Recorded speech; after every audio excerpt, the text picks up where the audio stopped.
शांति। नमस्ते मित्रों, आप सभी का फिर से स्वागत है आज के हमारे सत्संग में, जिसमें मैं कुछ चीज़ें शेयर करना चाहता था, जो योगानंद जी की शिक्षाओं पर आधारित है और जो उनके शिष्य स्वामी क्रियानंद जी ने भी शेयर की थी हमारे साथ में।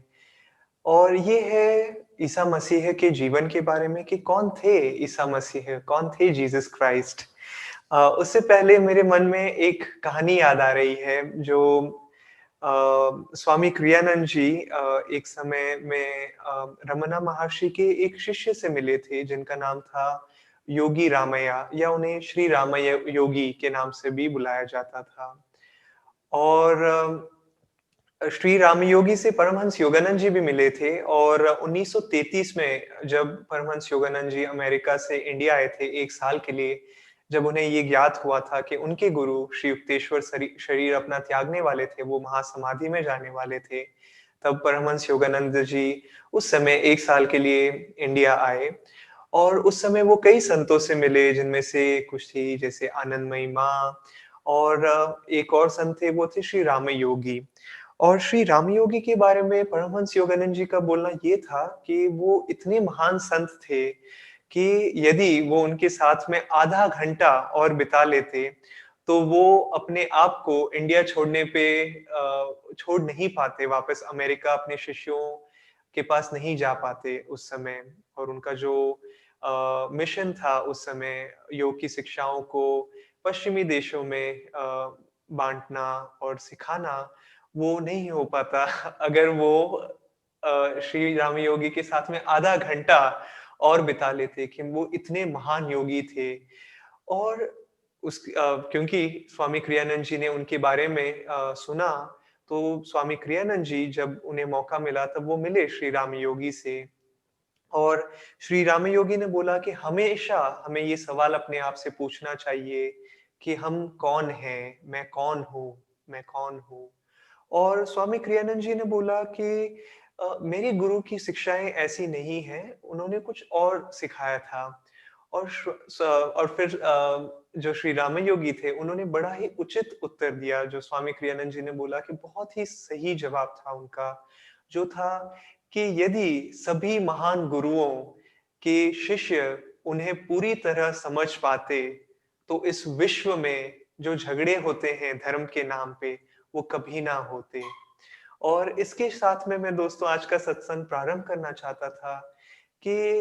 ये बहुत बार आता है कि ऐसा नहीं है, स्वामी क्रियानंद जी बोलते थे कि कभी भी किसी भी धर्म के किसी भी महान संत ने ये नहीं कहा है कि दोस्तों, भाइयों और बहनों, क्यों ना एक बदलाव के लिए हम एक दूसरे से प्रेम करने जगह एक दूसरे से नफरत करें। ऐसे कोई महान संत ने कभी नहीं कहा। सब लोग एक ही चीज कहते हैं कि एक दूसरे से प्रेम करो, एक दूसरे की सेवा करो और इस दुनिया में शांति को फैलाओ। तो फिर ये सवाल उठता है कि फिर भी क्यों ये सब चीजें आती है हमारे इस दुनिया में कि शांति की जगह एक दूसरे से टकराव होता है। और वो इसलिए क्योंकि काफी लोग अपने गुरु या अपने ईश्वर का संदेश गलत तरीके से अपना लेते हैं। योगानंद जी ने ये तक कहा था कि जो ईसा मसीह थे, आपको पता होगा कि ईसा मसीह की मृत्यु जो जो हुई थी, उनकी हत्या करके हुई थी, उन्हें सूली पे चढ़ाया गया था। और योगानंद जी कहते थे कि ईसा मसीह की हत्या एक बार की गई थी, लेकिन उनकी जो शिक्षाएँ हैं, उनकी हत्या हर रोज़ उसके बाद में 2000 सालों तक होती आ रही है। मतलब इस हद तक गलत तरीके से उनकी शिक्षाओं को प्रदर्शित किया जाता है। और योगानंद जी का ये भी कहना था, अगर आप उनकी एक योगी की आत्मकथा पढ़ी होगी या जिसे योगी कथामृत या ऑटोबायोग्राफी ऑफ अ योगी के नाम जाता है, तो उन्होंने वहाँ कई जगहों पे जीसस क्राइस्ट के बारे में लिखा है। और उन्होंने जो आपको पता यदि नहीं हो तो योगानंद जी एक योगा टेक्निक को सिखाते थे जिसे कहते हैं क्रिया योग। जो क्रिया योग का चैप्टर है, जो जो उसमें अध्याय है उस पुस्तक में, जो है क्रिया योग का विज्ञान, यदि मुझे सही याद आ रहा है तो। तो उसमें योगानंद जी कहते हैं कि ईसा मसीह और उनके शिष्य क्रिया योग या क्रिया योग से मिलती-जुलती तकनीक का अभ्यास करते थे। और जब मैंने वो पहली बार पढ़ा, मैंने बोला, "अरे बाप रे!" मतलब और आज के दिन में अगर किसी को अगर किसी भी क्रिश्चियन को भी हम बोलते हैं कि जो ईसा मसीह थे, जो आपके गुरु थे, जो आपके ईश्वर थे, वो योगी थे, तो वो बोलेंगे कि नहीं, वो योगी नहीं थे, वो कुछ और थे। लेकिन नहीं, वो एक योगी थे, परमहंस योगानंद जी ने कहा। ये ही नहीं, ऐसी एक कहानी है कि जब ईसा मसीह का जन्म हुआ था, तब उन्हें मिलने के लिए 3 महान संत आए थे। और योगानंद जी ने कहा कि वो 3 महान संत योगी थे। और यही नहीं, उन्होंने ये भी कहा स्वामी क्रियानंद जी से कि वो 3 महान संत जो थे उस जन्म में, वो थे जो इस जन्म में आए थे, वो थे बाबा जी, जो उनके गुरु के गुरु के गुरु थे, लाहिड़ी महाशय और स्वामी श्री युक्तेश्वर। और जैसे ही मैंने ये खुद पहली बार सुना, मैंने बोला, ये कैसे हो सकता है? और यही नहीं दोस्तों, योगानंद जी ने ये भी कहा था, और ये काफ़ी काफ़ी बार लोग इस चीज़ को बताते नहीं हैं या देख नहीं पाते हैं, कि यदि किसी ने बाइबल देखी हो, और योगानंद जी ने बोला था कि बाइबल में एक कहा जाता है कि लॉस्ट ईयर्स, जहाँ पे जीसस एक उम्र तक बड़े हुए और उसके बाद में उनके जीवन से 18 साल गायब हैं, और उसके बाद में वो आते हैं, और उसके बाद में कुछ सालों के बाद में या कुछ ही सालों के बाद में उनकी हत्या की जाती है, उन्हें सूली पे चढ़ाया जाता है। तो योगानंद जी बोलते हैं कि वो 18 साल कहाँ चले गए? और स्वामी क्रियानंद जी ने भी ये बताया कि उन 18 साल वो योग शिक्षा की ट्रेनिंग के लिए गए थे, उन 3 महान संतों के पास में वापस। और कई जगहों पे कई किताबें भी लिखी गई है, जहाँ पे ये बताया गया है कि जीसस इंडिया और तिब्बत गए थे, योगियों से मिले थे। और कुछ-कुछ जगहों पे तो उनका उल्लेख भी है कुछ पुरानी पात्रों में, कुछ पुरानी जगहों में, लेख में। और कुछ लोग इस पे विश्वास करते हैं, कुछ लोग इस पे विश्वास नहीं करते हैं। लेकिन सच्ची बात ये है दोस्तों कि हम जैसे-जैसे एक धर्म को एक योगी के नज़रिए से देखते हैं, एक सच्चे शिष्य के नज़र से देखते हैं, तो हमें दिखता है कि सारे धर्म एक जैसे हैं, और कोई फ़र्क नहीं है हमें, मतलब कोई फ़र्क नहीं है एक शिक्षा और दूसरी शिक्षा के बीच में। लेकिन शुरू में ये बहुत ही महत्वपूर्ण है, जैसे स्वामी क्रियानंद जी कहते थे कि यदि हमें किसी पहाड़ पे चढ़ना है, तो हम उस पहाड़ पे अलग-अलग मार्ग है उस पहाड़ पे चढ़ने के लिए, लेकिन हमें एक मार्ग चुनना है और उस मार्ग तक ऊपर चढ़ना है। हम ये नहीं कह सकते कि अच्छा मैं इस मार्ग से भी चढ़ूँगा, उस मार्ग से भी चढ़ूँगा, हम कभी ऊपर नहीं पहुँच पाएँगे। तो हाँ, लेकिन मैं ये बता रहा हूँ कि जब हम उस ऊपर की स्थिति में पहुँच जाते हैं, उस पहाड़ की चोटी पे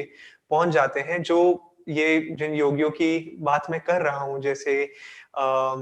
योगानंद जी, श्री युक्तेश्वर जी, स्वामी क्रियानंद जी, ये वो महान संत थे जो उस पहाड़ की चोटी पे पहुँच गए थे, और उस नज़रिए से वो सब कुछ देख पाते थे।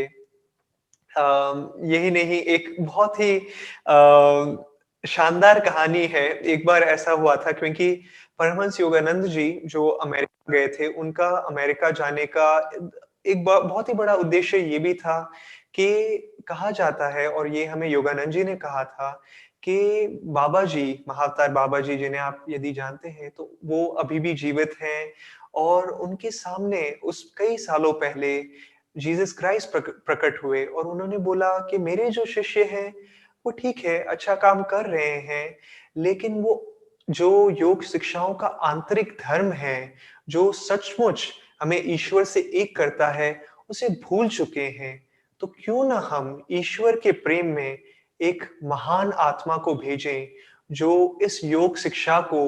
हर जगह फैला देगा। और इसीलिए योगानंद जी का जन्म हुआ, और वो गए अमेरिका क्रिया योग का प्रचलन करने के लिए।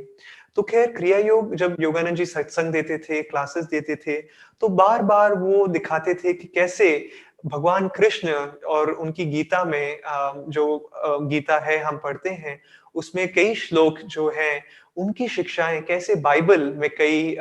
वर्सेस हैं, उनसे मिलती-जुलती थी, और कैसे वो शिक्षाएँ एक जैसी थी। और एक समय किसी ने योगानंद जी को ऐसे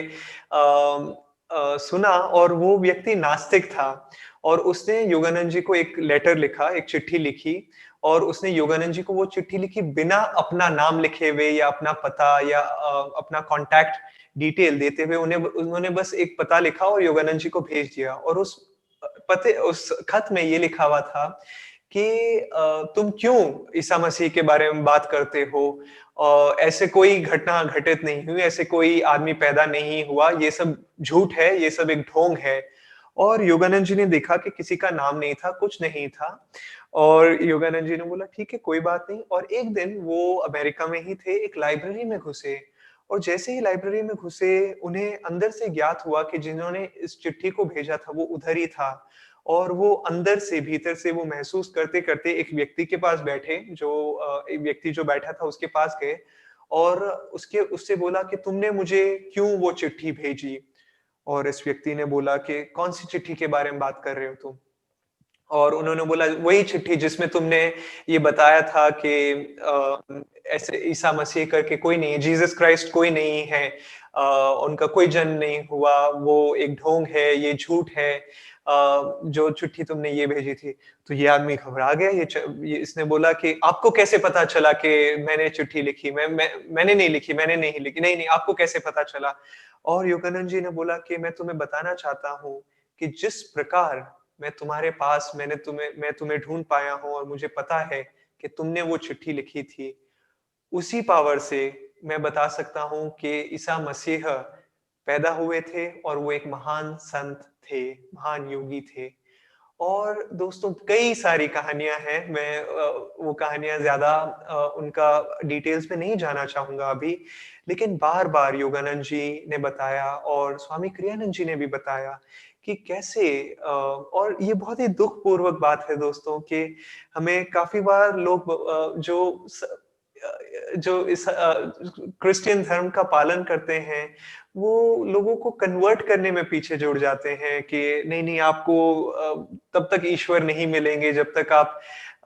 कन्वर्ट नहीं होंगे, जब तक आप क्रिश्चियन नहीं होंगे कि क्रिश्चियन ही सच्चा धर्म है। नहीं, सारे धर्म सच्चे धर्म हैं। क्रिश्चियन धर्म भी सच्चा धर्म है, लेकिन ये सच्चा धर्म नहीं है कि हम किसी और को बदलें, उनका धर्म परिवर्तन करने को बोलें और ये बहुत ही दुःखपूर्वक बात है कि काफ़ी लोग ये करते हैं। और मैं तो हमेशा बोलता हूँ कि और योगानंद जी भी बोलते थे, जैसे आपको ये टर्म सुना होगा इंग्लिश में कहा जाता है क्रिस्टियनिटी।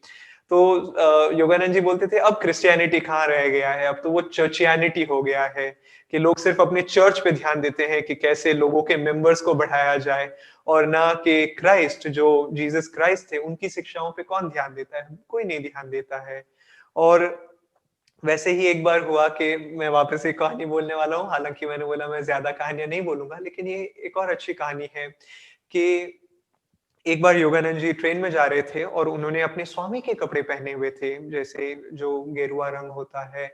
और अमेरिका में सोचिए वहाँ कोई भी ऐसे कपड़े नहीं पहनते हैं और ये बहुत सालों की पहले की बात है, शायद 1930 या 40 उस समय तो लोग योग के बारे में भी अच्छे से नहीं जानते थे।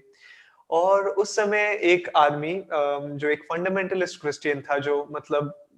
सोचता था कि सिर्फ वही एक सच्चा धर्म है और कोई धर्म नहीं है। तो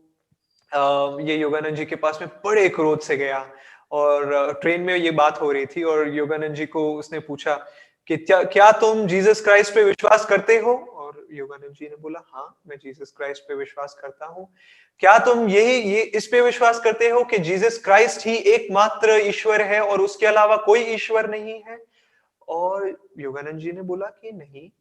जीसस क्राइस्ट हाँ, एक महान संत थे और ईश्वर ने इस पृथ्वी में कई संतों के रूप में जन्म लिया है और वो कई लोगों के साथ में उनका ज्ञान बांटते हैं। तो नहीं, ईसा मसीह एक महान संत है लेकिन उनके अलावा भी कई महान संत हैं। तो ये आदमी वापस क्रोधित हो गया और उसने बोला, जब तक तुम ये विश्वास नहीं करोगे कि ईसा मसीह ही, जीसस क्राइस्ट ही एकमात्र संत है, एकमात्र चैनल है भगवान तक पहुंचने का, अगर तुम ये विश्वास नहीं करोगे तो तुम नर्क में जलोगे। और योगानंद जी, और क्योंकि ये आदमी इतना क्रोधित था, इतने जोर-जोर से बोल रहा था, तो ट्रेन के सारे लोग उनकी ओर देखने लग गए और वो सोचे अब क्या होगा? और योगानंद जी ने बोला कि मैं तो वहाँ पहुँचते-पहुँचते पहुँचूँगा मेरे मित्र, तुम तो वहाँ पहले से ही हो। और सब लोग हँस पड़े क्योंकि क्रोध जैसे कि हम जानते हैं सबसे बड़ा नर्क है और वो उसमें जल रहा था और योगानंद जी ने बोला कि मैं तो ख़ैर वहाँ पहुँचते-पहुँचते पहुँचूँगा नर्क में, तुम मेरे मित्र अभी तक वहाँ हो। और हम देखते हैं कि कैसे लोग किसी भी एक चीज़ को वही कहानी जैसे श्री राम योगी ने कही थी कि अगर सच्चे सारे शिष्य उनके गुरुओं की शिक्षा को अच्छे से समझ पाते, तो इस विश्व में जो झगड़े होते हैं धर्म के नाम पे, वो कभी ना होते। और कुछ कहानियाँ मैं ये भी बोलना चाहता था जो ईसा मसीह की थी कि उनके जो शिष्य थे, जैसे कि मैं कह रहा था कि वो क्रिया योग का अभ्यास या उससे मिलती-जुलती तकनीक का अभ्यास करते थे। और यही नहीं जब स्वामी श्री युक्तेश्वर जैसे मैं शुरुआत में बोल रहा था स्वामी श्री युक्तेश्वर जी जब बाबा जी से मिले थे और ये था कलकत्ता के पास में श्री रामपुर में गंगा के किनारे रॉय घाट करके आज भी वो पेड़ वहाँ पे है और वो वहाँ पे आप जाके दर्शन कर सकते हैं। वो जगह है जो एक तीर्थ स्थल के तरह काफ़ी लोग जाते हैं। वहाँ पे जब बाबा जी प्रकट हुए तो उन्होंने वो श्री युक्तेश्वर जी से मिले और उन्होंने एक असाइनमेंट दिया उन्हें। उन्होंने बोला कि क्यों ना तुम एक किताब लिखो जिसमें तुम जो सनातन धर्म की शिक्षाएँ हैं, जो हिंदू धर्म की शिक्षाएँ हैं, उनको जो जीसस क्राइस्ट की बाइबल में शिक्षाएँ दी गई है, उनको दिखाओ कि कैसे वो दोनों एक हैं। तो और उन्होंने ही वो किताब लिखी थी, उसे इंग्लिश में कहा जाता है द होली साइंस या कैवल्य दर्शनम जो स्वामी श्री युक्तेश्वर जी ने लिखी थी। और क्या कहानी है जीसस क्राइस्ट की हमारे इस आध्यात्मिक मार्ग से जुड़ी हुई। एक बार ये कहानी मुझे पता नहीं शायद ज़्यादा ये नहीं बताती है कि जीसस क्राइस्ट कौन थे, लेकिन ये बताती है कि कैसे हर महान संत एक जैसे होते हैं। एक बार योगानंद जी किसी गली में से गुज़र रहे थे अमेरिका में और उस समय एक व्यक्ति आया उनके पास में और वो नशे से धुत था, बिल्कुल नशे में धुत था। और वो योगानंद जी के पास में आया और मतलब योगानंद जी से एकदम गले लग गया और उसने इंग्लिश में बोला हेलो जीसस क्राइस्ट। और मतलब योगानंद जी अगर आप देख सकते हो कि योगानंद जी की तस्वीर है, वो स्वामी थे, उनकी शक्ल सूरत किसी भी प्रकार से जीसस क्राइस्ट की तरह नहीं मिलती है। ये व्यक्ति जीसस क्राइस्ट को जानता नहीं था, लेकिन ये बहुत ही मैं बोलता हूँ दिलचस्प कहानी लगती है मुझे। और इस कहानी को पूरा करते हुए इस व्यक्ति ने जैसे ही योगानंद जी को देखा, वो गले से मिला और उसने बोला हेलो जीसस क्राइस्ट और क्योंकि वो नशे में धुत था तो योगानंद जी ने अपने नेत्रों से एक पावर दिया उस और उसे एकदम चकित कर दिया और वो वापस होश में आने लगा थोड़ा एंड वो बोला शे व्हाट आर यू ड्रिंकिंग मतलब तुम क्या पी रहे हो तुम क्या पीते हो नशे में जाने के लिए। और योगानंद जी ने बोला कि all I can say it has a lot of kick in it कि मतलब इस चीज में बहुत ही ज़्यादा किक है, इसमें और भी नशा है और वो बोल रहे थे ऑफ कोर्स जो दिव्य आनंद है उसके बारे में। तो ख़ैर ये कहानी ज़्यादा नहीं बताती है जीसस क्राइस्ट के बारे में, लेकिन मुझे लगा कि ये भी एक दिलचस्प कहानी है। यही नहीं योगानंद जी ये भी जब क्रिसमस का समय होता था, हर साल योगानंद जी अपने शिष्यों के साथ में क्रिसमस से 1 या 2 दिन पहले मुझे याद नहीं आ रहा है कब, वो 8 घंटे के लिए ध्यान पे बैठते थे, सबके साथ में मिला के। इसे ऑल डे मेडिटेशन कहते थे, 8 आवर लॉन्ग मेडिटेशन। और वो और योगानंद जी ये भी कहते थे कि जो हम जीसस क्राइस्ट कहते हैं, उनका नाम जो ईसा मसीह का नाम जीसस था, लेकिन एक्सक्यूज़ मी जो क्राइस्ट शब्द आता है, योगानंद जी ने कहा कि वो क्राइस्ट शब्द सिर्फ उनका नाम नहीं था, वो उनकी चेतना का स्तर था, जहाँ तक वो पहुँच सके थे। और इसीलिए काफ़ी बार वो कई योगियों के बारे में जब वो बात बताते थे अपने पश्चिमी ऑडियंस को, तो वो बोलते थे क्राइस्ट कॉन्शियसनेस मतलब वो उस परम चेतना के बारे में बताते थे कि क्राइस्ट वो था कि जहाँ तक जीसस की चेतना पहुँच चुकी थी। और कभी-कभार वो बोलते थे कि कृष्णा भी जैसे हम हैं, क्राइस्ट, कृष्णा, कुटस्थ चैतन्य, ये सब मिलते-जुलते हैं। जब हमारी शक्ति की पूरी शरीर की पूरी ऊर्जा और हमारी चेतना जब पूरी ओर से यहाँ सम्मिलित हो जाती है, तब हम ईश्वर से एक हो जाते हैं और फिर हमारा सहस्रा जो है वो खुल जाता है। तो ख़ैर ये थी कुछ कहानियाँ। तो अब आते हैं कि हमने कुछ चीज़ें सीखी कि कुछ चीज़ें जानी योगानंद जी के शिक्षाओं के आधार पे और स्वामी क्रियानंद जी के शिक्षाओं के आधार पे। अब मुझे ये नहीं याद आ रहा कि मैंने ये बताया नहीं, हाँ, मैंने ये बताया था कि जो 18 साल जो जीसस थे, हाँ, अब मुझे याद आ रहा है। मैं ये बीच में बोलना भूल गया था कि हाँ, ये जो 18 साल थे उस समय जीसस गए थे इंडिया और फिर वो वापस आए। लेकिन उन 18 साल को हटाया क्यों गया था? क्योंकि यदि कोई भी महान संत हो और यदि किसी का धर्म उस संत के जीवन पे आधारित हो, तो वो 18 साल क्यों गायब किए गए? और स्वामी क्रियानंद जी कहते थे कि कई सालों के बाद में जो क्रिश्चियन लोग हैं, उन्होंने वो 18 साल निकाल दिए क्योंकि वो ये नहीं दिखाना चाहते थे कि जीसस इंडिया गए थे और उन्होंने ट्रेनिंग ली थी किसी से कि अरे हमारा जो ईश्वर है, हमारे जो संत है वो इतने महान हैं, वो किसी से और मिलने क्यों जाएँगे? लेकिन स्वामी क्रियानंद जी ने बोला कि नहीं, वो गए थे। और यही नहीं दोस्तों, काफ़ी चीज़ें जो आज के दिन पे क्रिश्चियन लोगों को नहीं सिखाया जाता है, जो हकीकत में जीसस क्राइस्ट सिखाते थे, एक उनमें से एक चीज़ है पुनर्जन्म, जो हम कहते हैं रीइन्कार्नेशन इंग्लिश में। और ये क्रिश्चियन लोगों के नहीं मानते हैं पुनर्जन्म के बारे में, लेकिन जीसस क्राइस्ट और बाइबल में योगानंद जी ने बार-बार दिखाया कि कैसे जीसस क्राइस्ट भी पुनर्जन्म के बारे में बात करते थे। एक और चीज़ जो जीसस क्राइस्ट सिखाते थे, जो आज के दिन पे इतना सिखाया नहीं जाता है ईसाई धर्म में, वो है गुरु-शिष्य संबंध। और वो भी बाइबल में अलग-अलग जगहों पे लिखा गया है उसके बारे में। और एक और चीज़ जो अभी मेरे मन में आ रही थी वो थी हाँ, एक और चीज़ थी जो हम योग साधना है और हमारे चक्रों के बारे में जो हम पढ़ते हैं हमारे शिक्षाओं में, वो चीज़ें भी योगानंद जी ने दिखाई थी कि कैसे बाइबल में जीसस ने चक्रों के बारे में भी बताया था। लेकिन क्योंकि जीसस क्राइस्ट इस समय पे थे और इस जगह पे ऐसी जगह पे थे, जहाँ लोगों को पूरी तरह से आप कह सकते हैं कि समझ में नहीं आता उनकी शिक्षाएँ, तो उन्होंने कुछ हद तक आप बोल बोल सकते हैं कि उन्होंने अपनी शिक्षाओं को थोड़ा रहस्यमयी तरीके से प्रस्तुत किया कि कभी कोई समझ ही नहीं पाया। लेकिन यदि उन चीज़ों को यदि एक योगी के दृश्य से देखा जाए, तो लगता है कि अरे हाँ, इधर वो पुनर्जन्म के बारे में बात कर रहे हैं। और एक उसका उदाहरण ये है कि जब ईसा मसीह अपने जीवन में बहुत ही अम, प्रचलित हो गए थे और लोग अलग-अलग लोग उनके बारे में जानने लगे, तो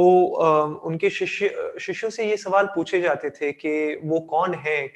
कौन से मतलब वो कौन है हकीकत में ईसा मसीह? और जब उनके शिष्य ईसा मसीह को ये बोल रहे थे कि लोग हमसे ये पूछ रहे हैं, तो जीसस क्राइस्ट ने बोला कि आप क्या बोलते हो? वो जवाब। और फिर उनके शिष्यों के उत्तर ये रहे कि उन जीसस क्राइस्ट के पहले कई महान संतों का जन्म हुआ था उस जगह पे और वो उनका नाम बताने लग गए, जो मतलब पहले ही जन्म होके उनकी मृत्यु हो गई थी। और वो कह रहे थे और ऐसा कभी नहीं हुआ कि जीसस क्राइस्ट ने उन्हें सही किया कि नहीं, नहीं, नहीं, वो पुनर्जन्म होता ही नहीं है, अगर वो पैदा हो चुके हैं, तो मैं वापस कैसे उनका जन्म ले सकता हूँ? और उनके शिष्य ये बता रहे थे कि नहीं, जीसस क्राइस्ट वो हो सकते हैं, वो संत हो सकते हैं जिन्होंने इस जन्म में, इस रूप में ये रूप धारण किया है। और ये एक उदाहरण है जहाँ पे पुनर्जन्म के बारे में हमें दिखता है और चक्रों के बारे में भी इसी प्रकार से हमें अलग-अलग जगहों पे योगानंद जी की शिक्षाओं के बारे में दिखता है। और आखिर में दोस्तों मैं इस चीज़ के साथ में आज का सत्संग खत्म करना चाहूँगा, जो हर धर्म, हर सच्चे महान संत हमें कहते हैं, जो बाइबल से लिया गया है, जो शब्द हैं, मैं पहले इंग्लिश में बोलूँगा वो शब्द हैं, "seek ye first the kingdom of God and his righteousness, and all these things shall be added unto you." और इसका हिंदी में अर्थ ये होता है कि सबसे पहले ईश्वर को या ईश्वर की चेतना को प्राप्त करने की कोशिश कीजिए और फिर हर चीज़ जो हम चाहते हैं हमारे जीवन में, वो हमें मिल जाएगी। और कि ये सत्य नहीं है और क्या ये हर किसी धर्म में नहीं कहा गया है कि सबसे पहले ईश्वर की प्राप्ति के पीछे जाओ। सबसे पहले अपने गुरु के माध्यम से ईश्वर को पाओ और ईश्वर की चेतना को पाओ और उसके बाद में हर चीज़ हमारे जीवन में अपने आप आने लगेगी। चाहे वो ज़रूरत के समय पे धन हो या ज़रूरत के समय पे कोई किसी प्रकार की मदद हो, वो सारी चीज़ें आशीर्वाद के रूप में आएगी, यदि है हम अपने जीवन में सबसे पहली चीज़ ईश्वर को रखेंगे। तो दोस्तों, उसके साथ में मैं आपसे विदा लेता हूँ और मुझे बड़ा आनंद आया आज किसी और ये भी बात है कि योगानंद जी ने मैं अंत करने वाला था लेकिन मेरे को एक और बात याद आ गई कि योगानंद जी ने अपने जो हम कहते हैं मंदिर या ऑल्टर जो कहते हैं जो जहाँ पे उनके सारे गुरुओं की तस्वीरें थी, उनके शिष्य उनके मंदिरों में ये तस्वीरें थी, उसमें सेंटर में जीसस क्राइस्ट की तस्वीर थी और योगानंद जी से पूछा जाता था और उनके शिष्यों से पूछा जाता था कि क्या ये तस्वीर आप सिर्फ इसलिए रख रहे हैं क्योंकि आप अपनी जो लोग आ रहे हैं उनको लुभाना चाहते हैं क्योंकि इधर ज्यादातर लोग क्रिश्चियन हैं तो आप उन्हें लुभाना चाहते हैं और इसीलिए आप इनका फोटो रख रहे हैं? तो योगानंद जी ने कहा कि नहीं, बाबा जी ये जो उनकी शिक्षाएँ हैं, जो योगानंद जी प्रचार करने गए थे, उन्होंने बोला कि बाबा जी ने मुझे कहा था और ये जीसस और बाबा जी का मिशन है कि क्रिया योग की शिक्षाएँ पूरी दुनिया में फैले और इसीलिए एक रूप से ये भी कहा जाता है कि जीसस क्राइस्ट भी एक गुरु हैं इस मार्ग पे और इसीलिए मैं उनकी जो तस्वीर है वो भी रखता हूँ मेरे ऑल्टर में। तो ये बहुत ही खूबसूरत है और वो अपने जो योगानंद जी थे जब अमेरिका में थे तो वो अपने मंदिर को उस समय कहते थे चर्च ऑफ ऑल रिलिजन्स मतलब सारे धर्मों का मंदिर। और वो अलग-अलग धर्मों के बारे में ये नहीं है उनकी उनका जो मेन फ़ोकस था वो क्रिया योग था और वो आंतरिक रूप से ये चीज़ दिखाते थे और ना कि हाँ ठीक है, एक मंदिर में सबकी तस्वीरें होनी चाहिए। वो लेकिन आंतरिक रूप में ये दिखाना चाहते थे कि जब हम ये क्रिया योग शिक्षा सीखते हैं और अपने भीतर से इन शिक्षाओं का पालन करते हैं, तब हम देख सकते हैं कि हर धर्म एक जैसा है और सारे धर्म एक ही मार्ग पे जा रहे हैं और एक ही पहाड़ की चोटी पे चढ़ रहे हैं, जो है ईश्वर की वो चेतना और ईश्वर का वो प्रेम और ईश्वर का वो आनंद। तो मैं आशा करता हूँ दोस्तों कि आपका आने वाला समय ईश्वर के आनंद किसी भी धर्म को चाहे आप किसी भी धर्म का पालन कर रहे हो, लेकिन मैं आशा करता हूँ कि आपका आने वाला समय, आपका जीवन ईश्वर के प्रेम, ईश्वर के आनंद में आगे बढ़ता रहे। धन्यवाद।